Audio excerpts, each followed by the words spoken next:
Ladies and gentlemen, good day and welcome to Cyient Ltd Q3 FY’25 earnings conference call.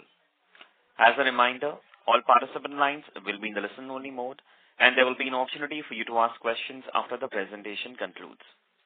Should you need assistance during this conference call, please signal an operator by pressing star, then 0 on your touchtone phone. Please note that this conference is being recorded. I will now hand the conference over to Mr. Krishna Boranappu, Executive Vice Chairman and Managing Director, Cyient Ltd. Thank you, and over to you, sir. Thank you very much, and good evening, ladies and gentlemen. Welcome to Cyient Ltd's earnings call for the third quarter of financial year 25. I'm Krishna Boranappu, Executive Vice Chairman and Managing Director, and present with me on this call is Mr. Prabhakar Atla, the President and Chief Financial Officer. I would like to mention that some of the statements made in today's discussion may be forward-looking in nature and may involve risks and uncertainties. A detailed statement in this regard is available on our investor website, which has been emailed to you and also posted on our corporate website. This call will be accompanied with an earnings call presentation, the details of which have already been shared with you. Before we begin the highlights for the quarter, I want to share an important organizational update. Mr. Karthikeyan Natarajan or Karthik has decided to step down as the Executive Director and Chief Executive Officer of Cyient, effective immediately. I have taken charge of the operations of the business in the interim and will revert to you once we have further developments. I want to place on record my gratefulness to Karthik for his contribution and commitment to the long-term success of the business, and I wish him the best for his future endeavors. Our commitment to accelerate Cyient's growth and maximize value for our shareholders remains firm and focused. We have built a proud legacy of leadership, and I'm confident that together we will continue to strengthen our position through the execution of our strategy and delivery of strong operational performance. I assure you that this transition will be seamless and our future holds even greater potential. The management team is fully prepared to lead the company during this transition period, and the board, of course, will continue to provide oversight, guidance, and counsel. My team and I will be available should you need any clarifications on this development. But thank you for your patience and thank you for your continued support and trust. Continuing to the highlights of this quarter, we opened a new Center of Excellence along with a number of state-of-the-art labs for Allegro Microsystems. Our relationship with Allegro has flourished over the past 2 years, and we're incredibly proud of the team and the contributions that they have made to Allegro Microsystems' product portfolio. Semiconductors, as you know, are at the heart of innovation across industries, and this Center of Excellence strengthens Cyient's position as a leading partner for companies seeking to develop, manufacture, and sell cutting-edge semiconductor products. Further, I'm delighted to announce that we have secured approval from our board of directors to explore additional capital raise options for our recently acquired semiconductor subsidiary. This is in line with our strategy for the semiconductor business towards capital readiness to drive accelerated growth in the near and medium term. Semiconductors is a very important market around the world, and there's a lot of things that are happening and a lot of acceleration in the market. As you know, when we announced the setting up of a dedicated business and spinning off our business into that unit, the intent was to leverage on our unique capabilities that can address this very fast-growing market.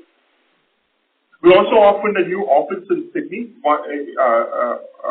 This is located in one of Australia's most dynamic business districts, and we will have over 100 associates who will form a critical part of our growth strategy. This investment also reaffirms our commitment to delivering cutting-edge solutions to our customers while establishing a stronger localized presence. In addition to bolstering support for Cyient's connectivity clients or the communications clients, the new office will help us explore and expand opportunities in new sectors. Our founder chairman's unwavering vision, spirit, and commitment to excellence have not only shaped Cyient into a global leader, but also left an indelible mark on technology and innovation landscape. He was recognized with the Golden Peacock Award for Lifetime Achievement in Leadership in Technological Innovation and the ICSI Lifetime Achievement for Translating Excellence in Corporate Governance into reality. Both are well-deserved recognitions of his extraordinary contributions, and we are immensely proud to celebrate these. These awards are a further testament to the value that we place on corporate governance which I hope is reflected in all our interactions with our investor community. With this, I would like to hand over the call to Prabhakar, who will take you through the detailed financial updates for the quarter.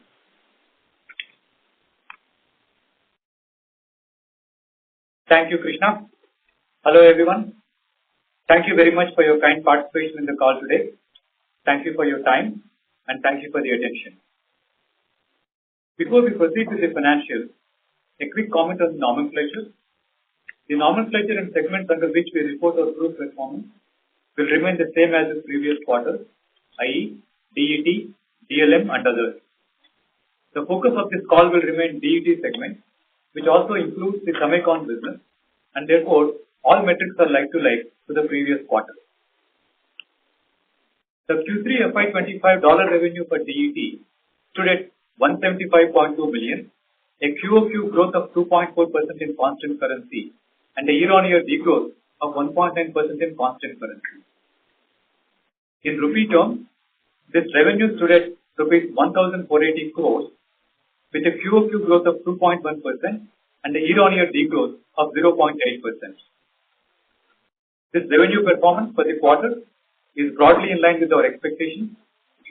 Our two large business units, transportation and connectivity, continued their growth journey with 3.7% and 5.7% QOQ growth in constant currency, while sustainability unit remained flattish quarter-on-quarter in constant currency, and we see continued growth in the cluster of new growth areas. The Q3 FY'25 DET EBIT margin stood at 13.5%, down by 32 basis quarter-on-quarter, and this QOQ movement was driven by wage hike impact, which was the highest we had for any quarter in FY'25, along with currency headwinds, which were partially mitigated by revenue growth and efficiency improvements. The Q3 FY'25 PAT for DET stood at rupees 124 crores, a degrowth of 30% QOQ and 28% year-on-year, translating into an EPS of rupees 11.25 for DET for the quarter. This significant negative movement in PAT during the quarter was largely due to significant negative movement in other income, especially from unrealized FX losses arising from major currency movements during the quarter.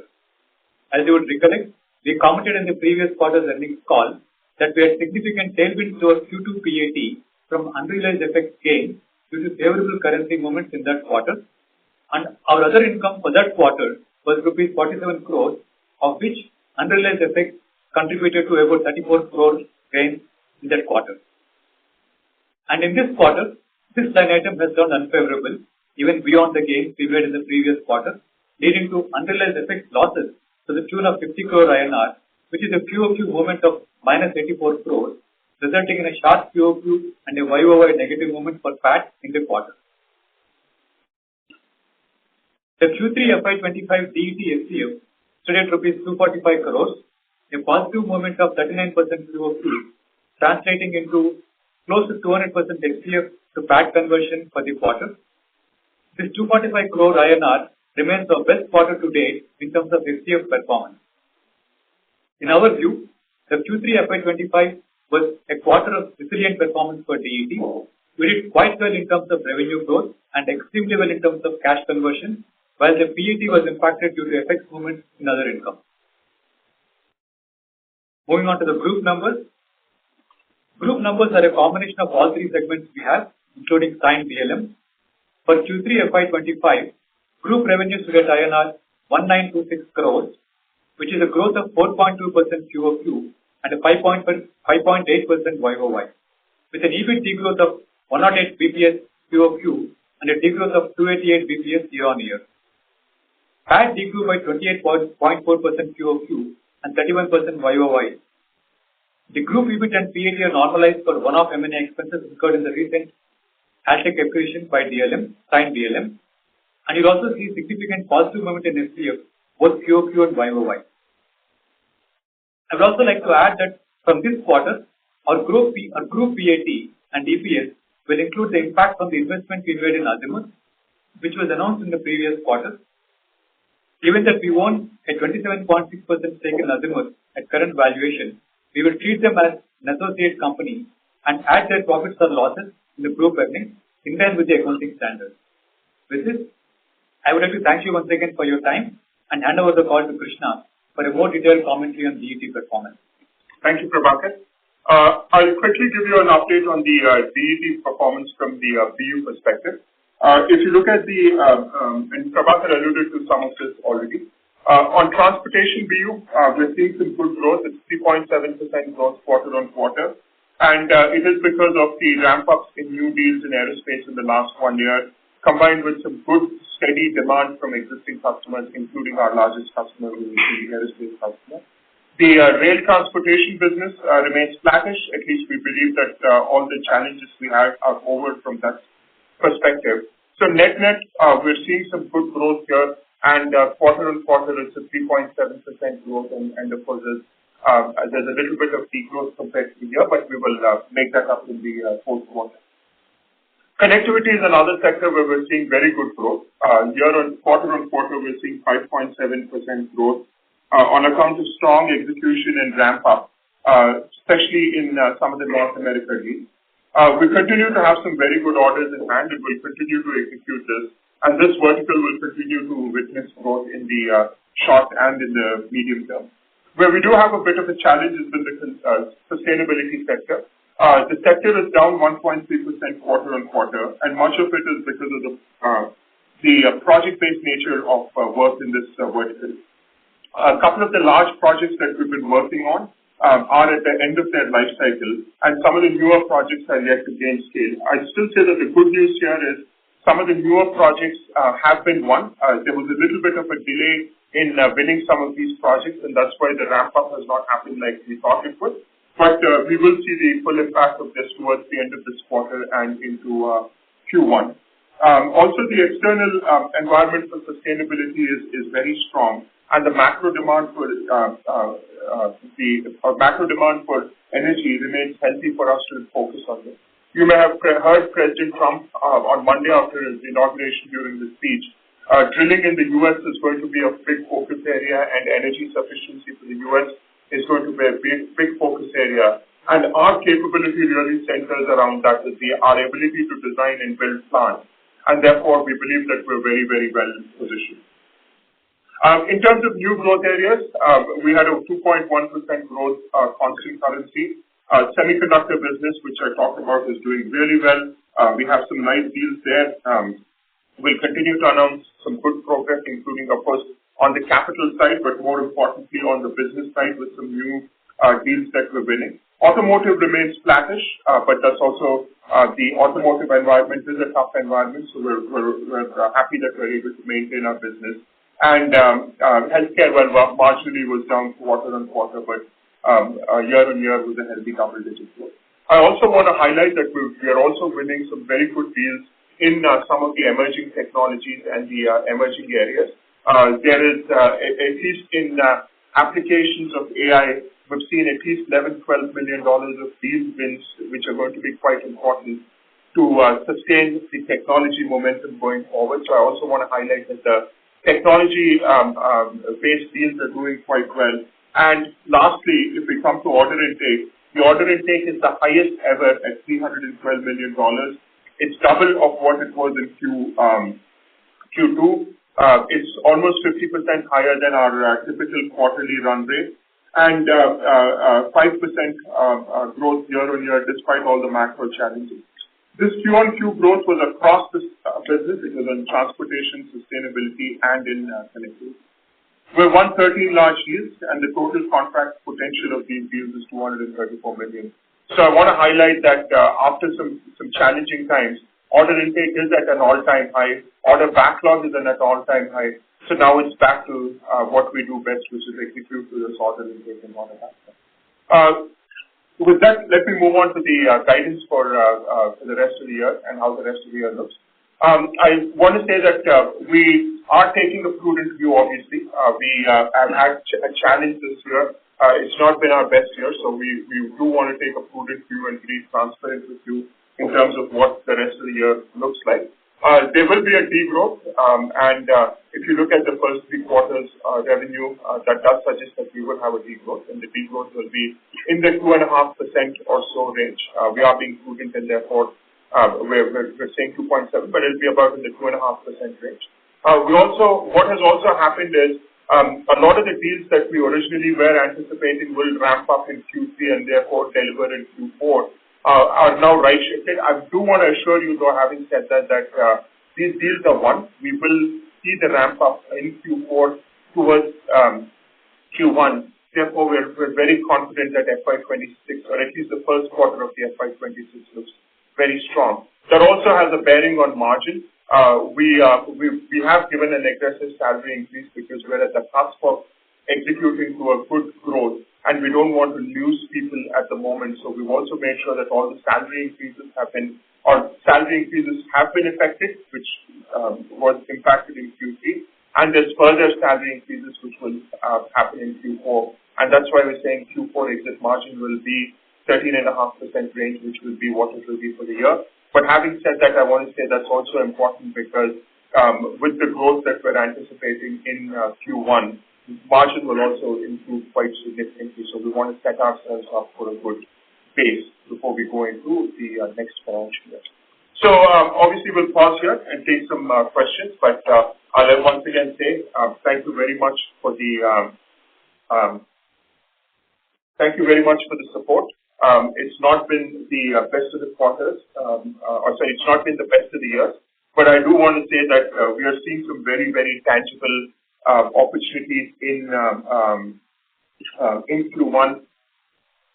We're seeing some very tangible opportunities in Q1. And while it is a little bit disappointing that things didn't work out in Q4, they're just a little bit shifted. And that is true both from a margin perspective and from a revenue perspective. So I just want to assure you things look fine, and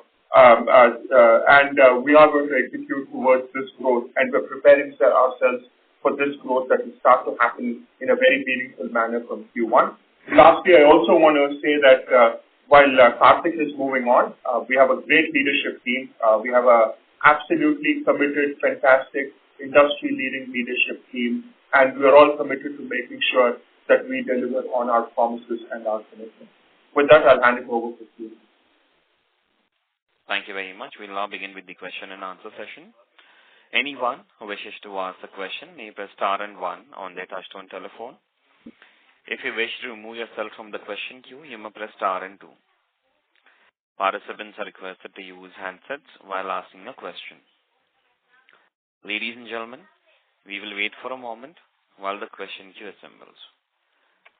Participants, you may press star and 1 to ask a question. The first question is from the line of Sandeep Shah from Equirus Securities. Please go ahead. Yeah. Can you hear me? Yes, absolutely. Yeah. Sir, just looking at the guidance in the fourth quarter also, we may have a marginal dip on a Q1Q basis. Sandeep, sorry to interrupt you. Yeah, I can hear that. Let him go ahead. Yeah. So fourth quarter, we may again see a decline in the revenue marginally, maybe to the extent of flat to a 0.2, 0.3%. And that's not a good exit rate for the next year in FY'26. And we started the year with a high single-digit growth. Now we are guiding for 2.7%. So what is exactly happening apart from the right shifting of the deals and the macro? Is there any learnings which we have to tighten up going forward? And even on the margin, it's not a good exit rate at 13.5 in the fourth quarter. So that seems the impact on FY'27 could be big. So, Sandeep, thank you for the question. Firstly, I'll say we will not decline under any circumstance in Q4. Q4 will be a growth quarter. I'll say it's not going to be a huge growth quarter, but it is, even as things stand, it is a growth quarter.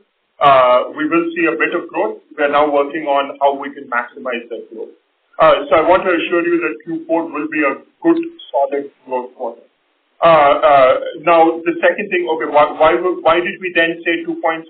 You might do the math. I just want to be, there's also a lot of currency movements that are going on. There is a lot of currency issues that we're dealing with. So we just wanted to be prudent to say that this is the worst case number. We will only do better than that. The second thing is on margin also, yes, 13.5 is a bit lower than what we would have liked it to be, or it is lower than where we thought it will be. But again, with the revenue has right shifted, and I think the biggest challenge that we see in this year has been we did not start off the year with the order book that we needed to execute with that single digit, and we thought that we would be able to win deals through the year and execute and so on and so forth. So the key takeaway from me when I say that we have a very strong visibility into FY'26, which is the next year, is because the order book has already built up. This $312 million or so of order intake, and then we'll again have a decent or a good order intake number in Q4. So the order book has built up. Yes, we have had some execution challenges where some of the projects have been right shifted, especially in sustainability. But if I look at what is in the pipeline and what's already booked, I can say that yes, it mathematically might not work out, but I can assure you that looking at the situation on the ground, we will have a very good FY'26. Sandeep, And just yeah. Go ahead, sir. Just to continue on the margin discussion, and I'm assuming many people in the call will have this question on the margin exit for Q4 FY'25. If you see, we already commented in the previous calls also that for FY'25, the margin will follow the revenue trajectory. And as you also know, in the previous year, FY'24, we have shown that we have got a good control on the margin level. We took the margin all the way up to 16% in the year, 16.2% in one particular quarter. So we said that for the current year, margin will follow revenue as a trajectory, and we also know that we have control of the reverse. We are not slowing down our investments right now. Like Krishna spoke about investments we are making in people. We are also making investments in sales. And at the same time, we're also going to move towards, if you remember in FY'23, we did the phase one of cost optimization for Cyient, which also led to significant margin improvement in FY'24. The phase two of that will also kick in right now for us from Q4 onwards. So all put together, it is from where we are looking at, this is a solid platform for us as we get into Q1. As we execute the orders that we got in Q3, which will flow through to Q1. As we continue to invest in people and also work on the levers and on the optimization of cost, we look at a very strong Q1 in terms of margin. So you're right, Q4 exit is going to be softer than what we thought it would be. But at the same time, that gives a stronger Q1 in terms of margin performance. Okay.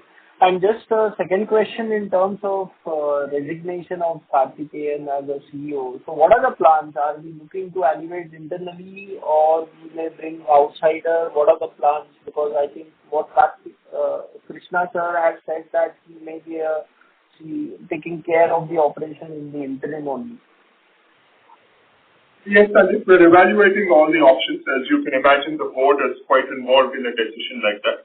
So it's a bit premature to comment on that, but I will just assure you that I'm here fully, and I've always been here fully, and I'll continue to be here fully. So, and the leadership team is exceptionally motivated and committed at this point. So, we have some runway. We will evaluate all the right options.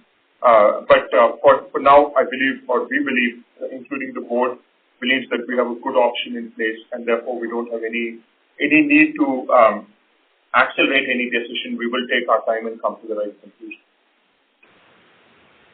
Okay, we'll come in the follow-up. Thanks. Thank you. I request all the participants, kindly use handsets while asking a question. Next question is from the line of Ankit from the DSP Mutual Fund. Please go ahead. Hi. Thank you for the opportunity. I have a couple of questions.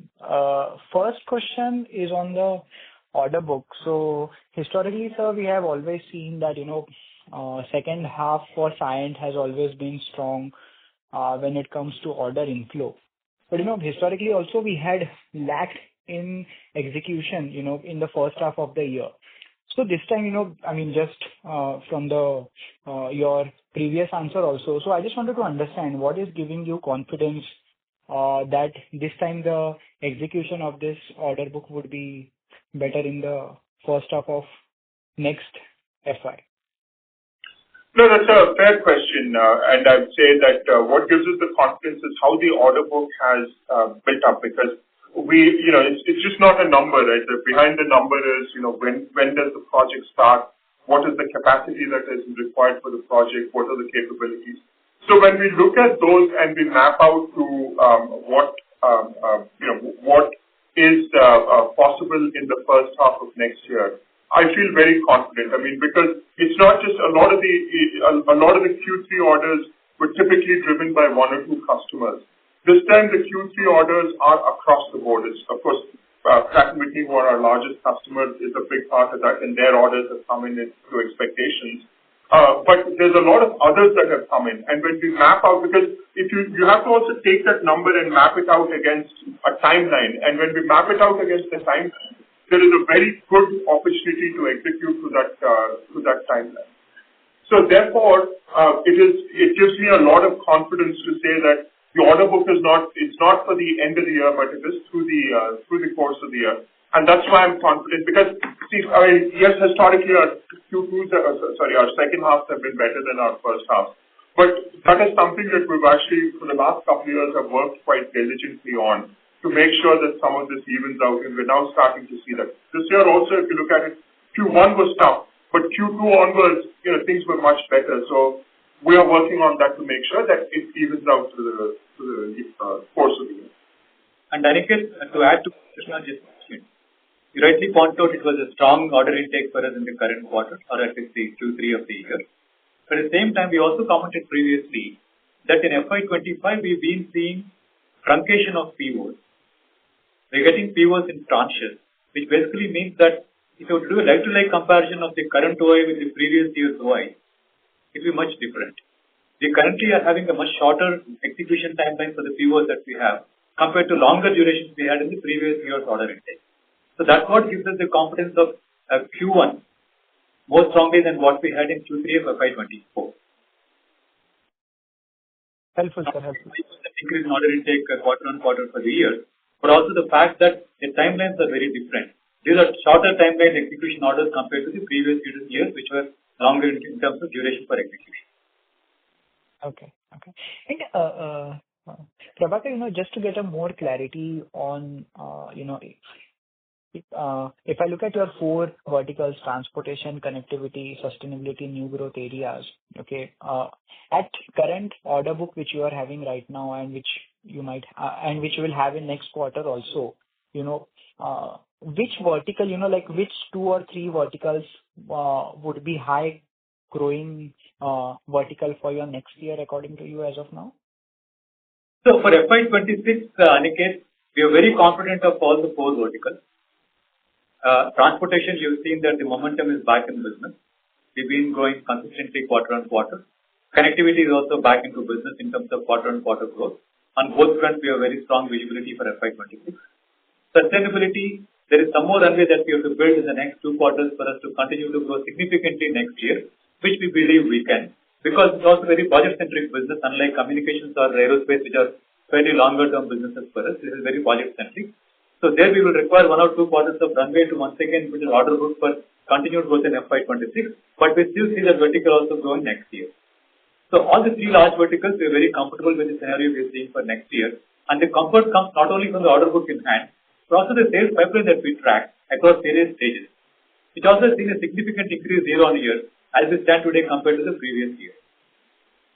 Now, on the previous calls, we've always been cautious in commenting in terms of sentiment we see globally that is leading to some softness in our commentary for the future. But as we look at today, as we look at the pipeline of the order backlog and the order book that we have in hand, that conservatism, that caution we had, it was a well-founded caution to start with, but we feel more confident today with the things that we currently have in hand across all the 3 areas.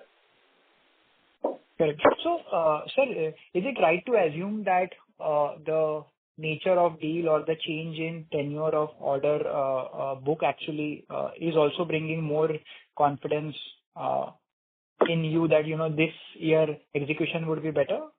Absolutely. Absolutely. Some bit of right. While shorter tenure could be topic of discussion, longer is always better is what we would always believe. Shorter also means that we can be a lot more clear about what we will do in the next and the following quarter, as again is what we would have in the other scenarios of the longer tenure period. Okay. Yeah. Thank you so much for answering my question patiently. Best of luck for next year. Thank you. Thank you. Next question is from the line of Kawaljeet Saluja from Kotak Securities. Please go ahead. Yes. Hi, Krishna. Hi. My first question is that what is the reason for Karthik's sudden resignation? Karthik wanted some time personally and professionally, and we thought with where things were in the organization, that was the best way forward. And would you look for a replacement, or do you intend to carry on, with that goal for the future? So, Kawaljeet, I think right now, obviously we have a good opportunity on hand. I'm choosing my words carefully because I think we did have challenges last couple of quarters. I think we've converted some of those challenges into opportunities. So the intent is at least for the immediate term, I'm going to run the business along with the rest of the leadership team because we don't want to derail from actually executing to these challenges in any manner by defocusing any of us. So this is the current view from the board. This is what the board wants me to do, and I'm very happy to do it. I think we see a fantastic opportunity to execute out of the challenges. So we want to put our heads down and get this done. In due course, we'll decide what to do. And very candidly, obviously that's an important decision, and that's something that the board will get very involved in taking. So unfortunately, I won't be able to say very much more because that's all there is to it. Right? Okay. The other question, Krishna, that I had is that reflecting on the last 12 months, what is that Cyient could have done better? And what are the remedial measures taken to ensure that you get back to the growth trajectory that you aspire to? See, I think and we had a long conversation on the board, and I'll request Prabhakar to add to this after I say this. But I think there are 2 or 3 elements that we need to focus on. One is Salesforce efficiency, and we've done a lot of work in the last 3-4 months around Salesforce and getting the right Salesforce in place. The second thing is the solution portfolio. I think we built some very good solutions and some very good capabilities around technology, around digital, and so on and so forth. But I think we were a little bit broad-based. We needed to get a little bit more focused on what our particular set of customers needed, not just a generic offering. And I think over the last 6 months or so, our CTO and his team have done a really good job in terms of fine-tuning them. And that's why I said, we've won a few $1 million worth of deals on AI in engineering already. But then the pipeline is actually very impressive. I mean, we have about a $20 million pipeline of just AI deals in engineering, which is very, very, very good. So I'll say, if I were to simplify it and say it, I'll say we needed to sell better and we needed to execute better and more relevantly. To me, these are the 2 things, if I reflect back, that we should have done better, not just in the last 12 months, maybe in the last couple of years, because what plays out today is what was done, 12, 18 months ago. Okay, that's quite clear. Just a final question, Krishna, that I had for you and Prabhakar is that when you look at your telecom portfolio, are there any risks to the revenues from change in the administration in the U.S., especially when it comes to funding of some of the telecom fiber optic rollout programs? So I'll take that cover. As things stand today, we don't see it as any significant risk or actually as any risk for 2 reasons. We believe that the digital infrastructure story of US will continue irrespective of administration change. That is important for a digital economy, which also is an important agenda for the current government. That is the first part.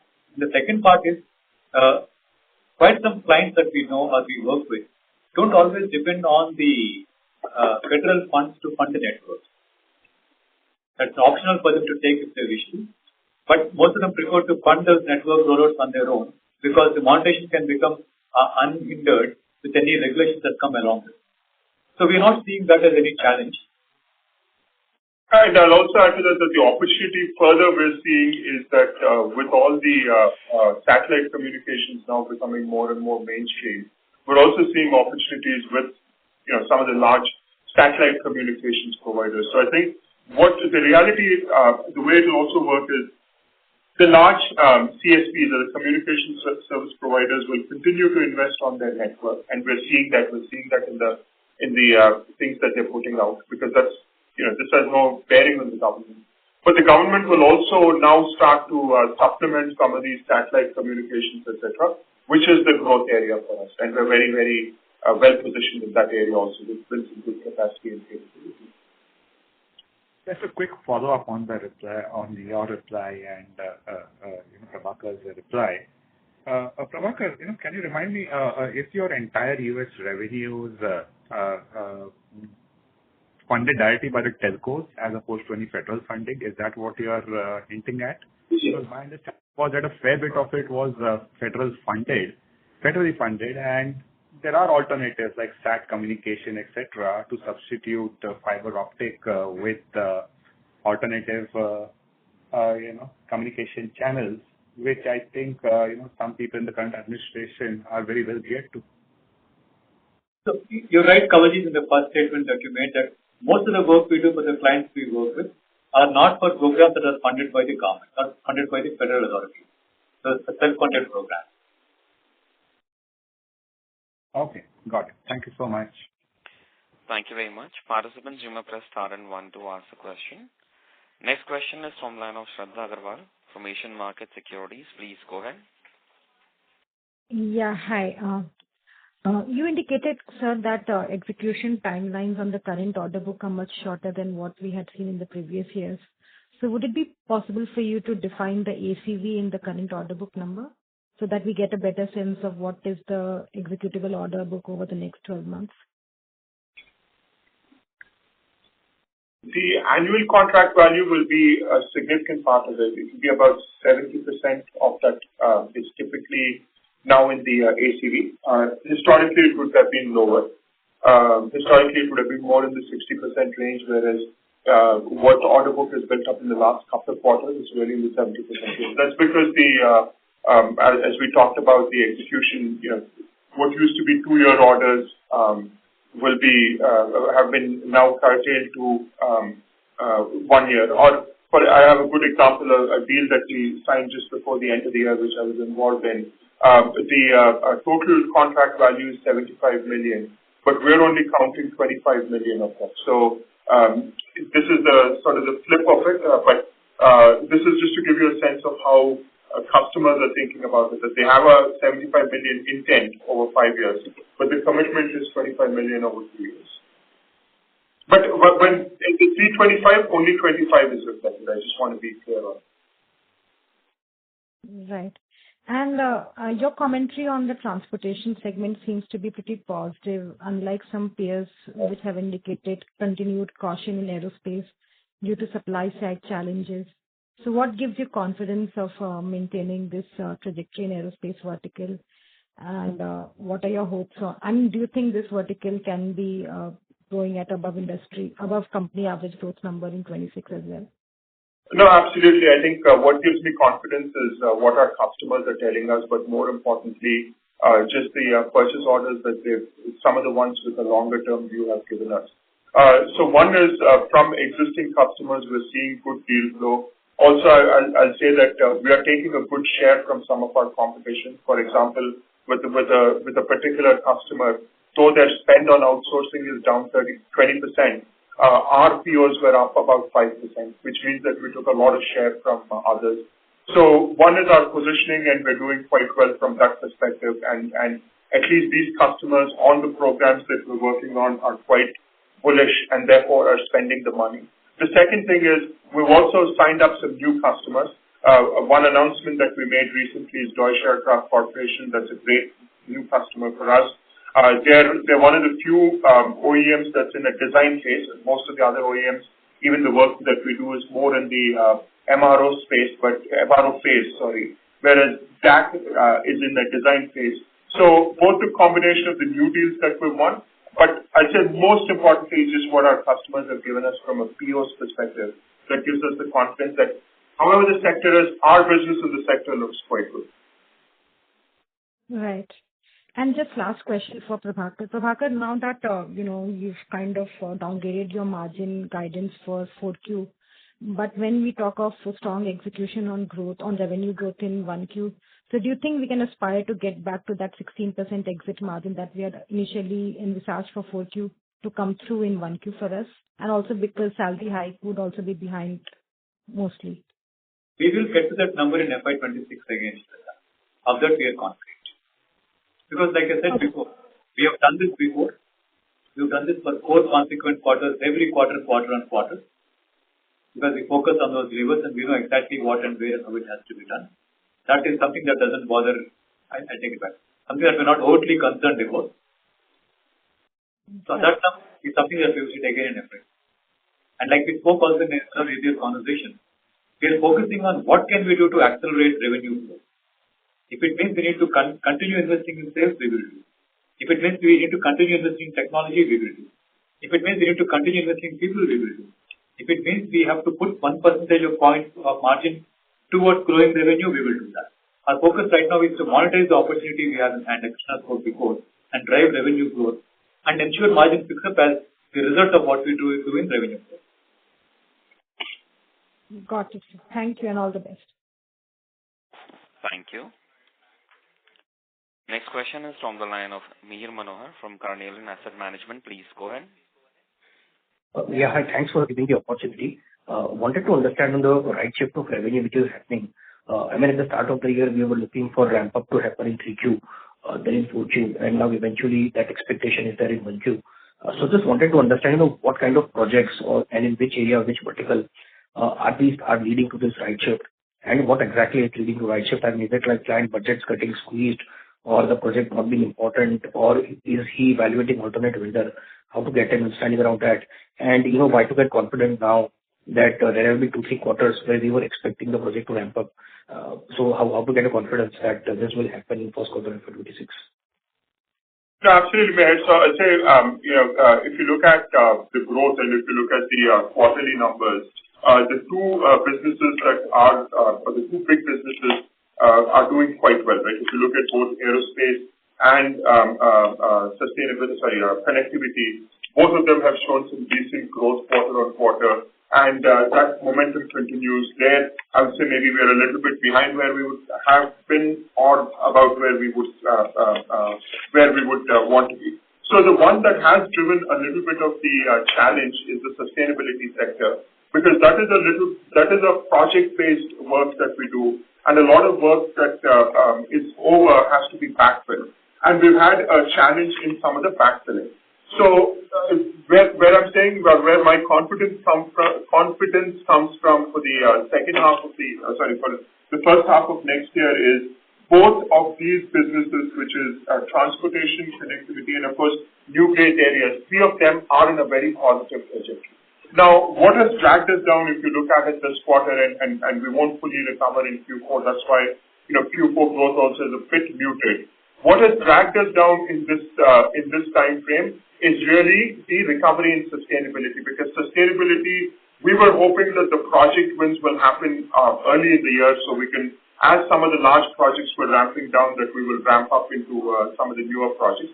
That hasn't happened, but sustainability order book has built up reasonably well in Q3, and we're working on further, actually significantly increasing it in Q4. So once sustainability also kicks in, and with these numbers, then we will see quarter-on-quarter growth that is really meaningful. Because if we remove sustainability, and of course I don't want to do selective, but I'll just say, if we remove sustainability, our growth was close to 5% quarter-on-quarter. So that means that there is enough momentum and there is enough growth in the other 3 BUs. Sustainability, we're seeing the order book build up, and that will translate into growth overall for the next quarter. So that's why, again, not to be selective, but if you remove sustainability, growth is quite good. Okay, sure. So in sustainability, is the challenge, concentrated, is it like the challenge in 2 clients, 3 clients, or is the challenge across the sustainability board? And is it a case that, client budget is a problem, or is he evaluating alternate vendor? Something around that.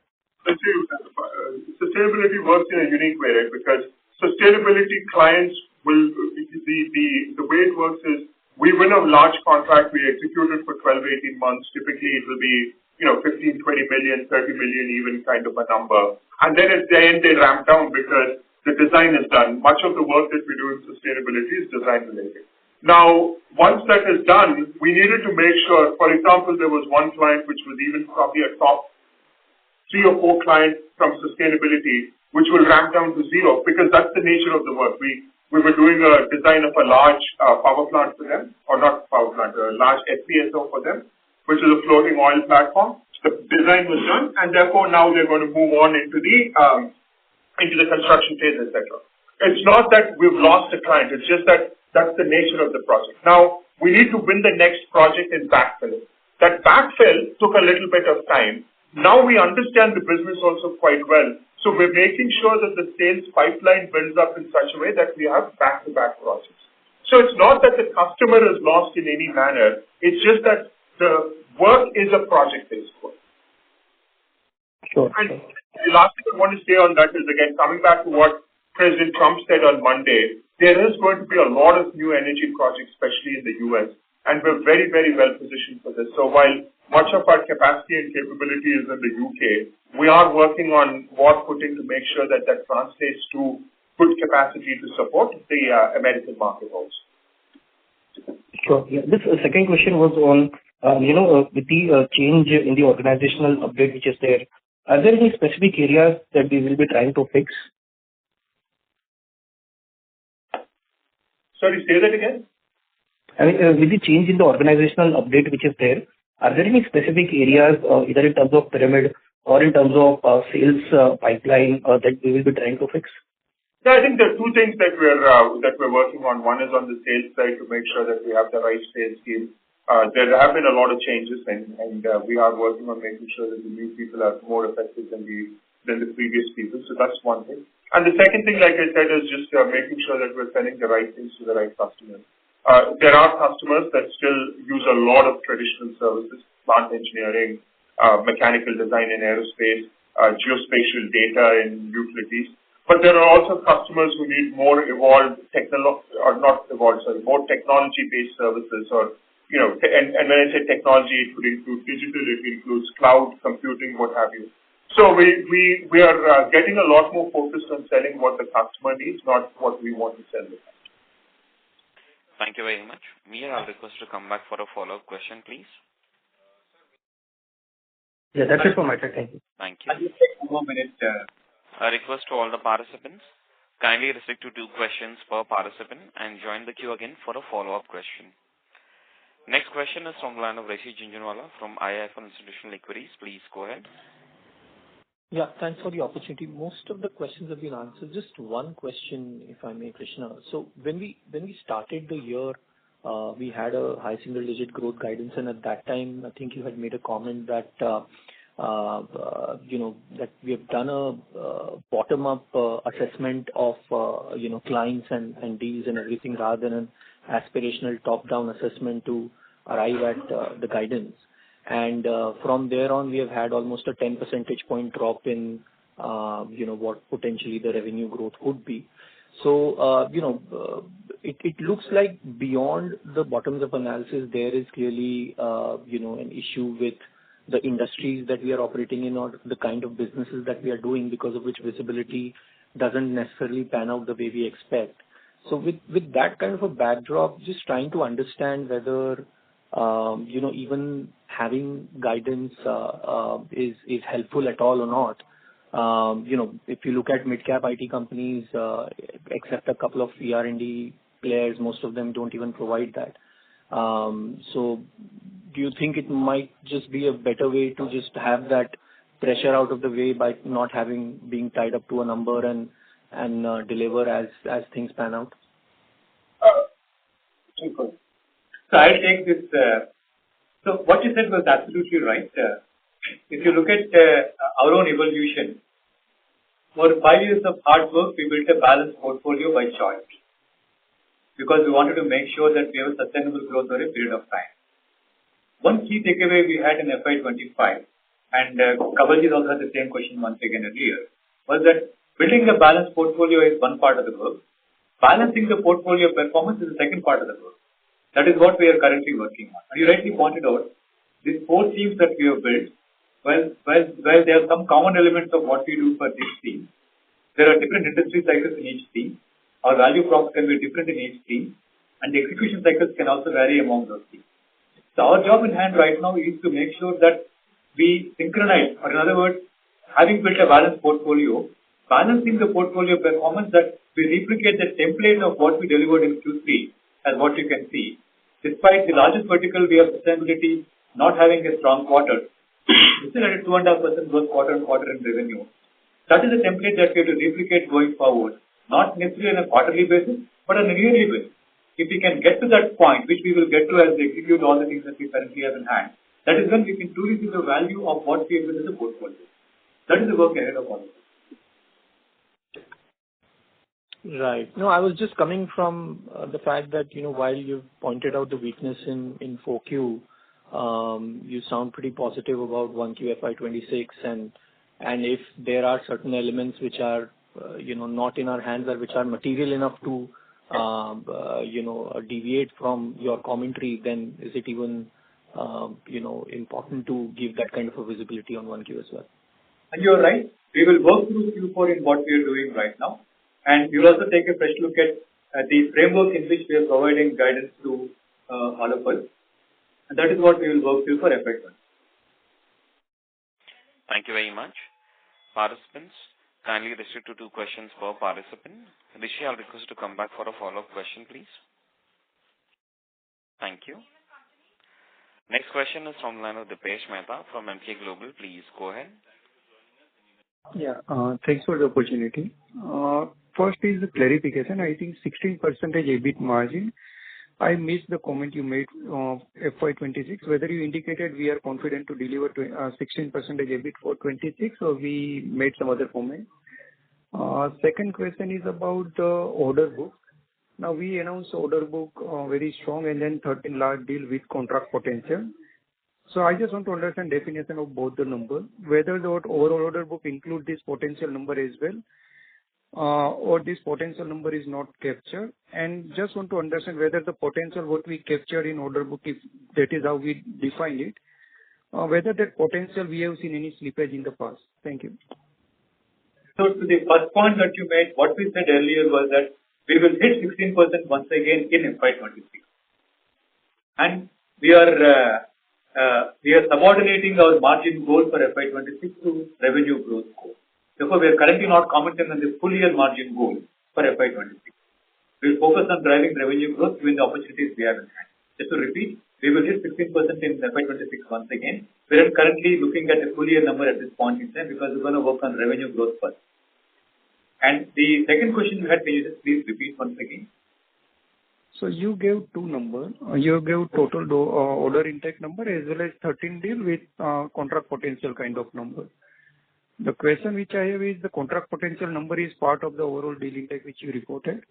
If answer is yes, whether we have seen any slippage in the contract potential number. So if I give number 312 is the total intake, 234 is the contract potential in 13 large deal. So whether these 2 numbers are included kind of thing in, let's say, total deal intake. And if yes, any slippages we have seen in the potential number which we might have modeled, let's say, in previous 3 quarters. No, both numbers are order intakes that we have reported there, and one is a subset of the other.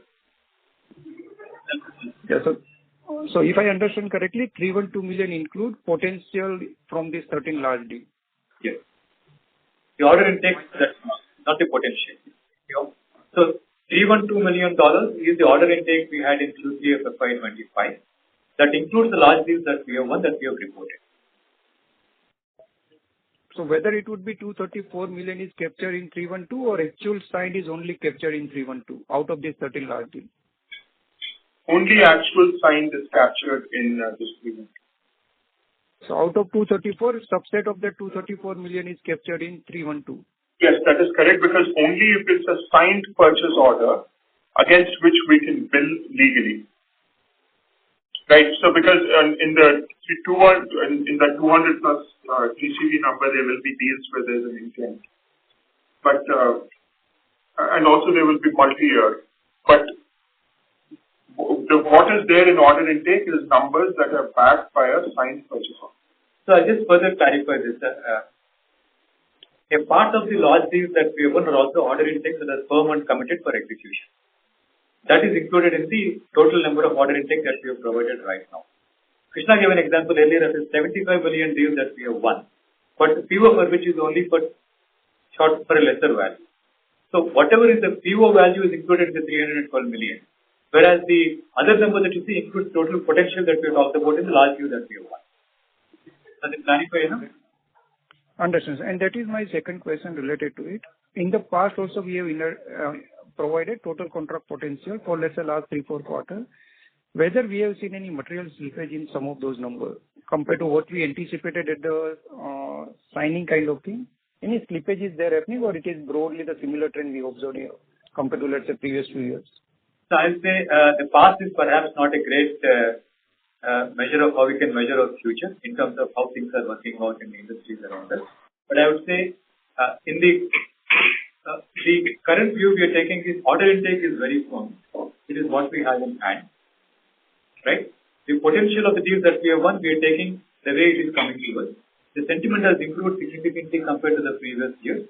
So going forward, we expect the slippages, if any, that we may have in the past to also come down. Thank you very much, Dipesh. We will request to come back for a follow-up question. Next question is from the line of Vihang Subramanian from Zaba Capital. Please go ahead. Yeah, hi. Thanks for taking my question. Just one question from my side. Given over the last year through multiple interactions, I think management team has always come across extremely confident, right, on the outlook and so on. Even when you just look at 2Q, you were extremely confident about 2H, right? So the disconnect I'm trying to understand is when quantitatively you're undershooting so badly, why not just tone down the guidance and not mislead investors? See, I'll say we've been giving the view that we have, and that's why if you look at what we have right now, what we've presented as the business outlook right now is what is the reality, right? That's what it is, based on how the Q4 will pan out. Now, what we're saying is we are confident for Q1 because of how the order book has been. Yes, there might be a couple of quarters where we've missed what we said we will do. I will take responsibility for that. But we also have many years of experience of doing what we said we will do. So yes, we do have a challenge, or we did have a challenge on our hand, which led to some of these misses and some of these right shifts and so on and so forth. But our confidence also comes with our legacy of performance. I mean, if you look at the previous 3 years or 4 years, we delivered significant growth. We almost delivered 50% growth over a 3-year period before that. So our confidence comes from what we're seeing as the order book, what we're seeing our clients tell us, and what we believe that we will execute on. We don't want to. We're not misleading anybody. We're telling you what we see as we see it, and as we reckon what it means to our business. And Vihang, like I said before, going forward, we'll also refresh and revisit the framework within which we're going to provide a guidance. Thank you very much. Ladies and gentlemen, we will take that as a last question. I will now hand the conference over to Mr. Krishna Bodanapu for closing comments. Thank you very much. I'll just say that we are going through a transitionary period a little bit right now, but while there are going to be some challenges in terms of leadership and in terms of while there are going to be some challenges in any transition, as a leadership team, we're very, very committed to execute this. Like I said, the board has reiterated their confidence in the entire leadership team, and I'm very confident that we have a very motivated and strong leadership team. So while there were challenges, I think we are now looking at an opportunity situation for us to execute, and we will take this as the opportunity to execute and work towards a very, very strong FY'26. Thank you as always for your support. We will be in touch. If there's anything specific you'd like us to answer, all of us are available, and please do let us. Thank you. Thank you very much. On behalf of Cyient Ltd, that concludes this conference. Thank you for joining us, and you may now disconnect your lines. Thank you.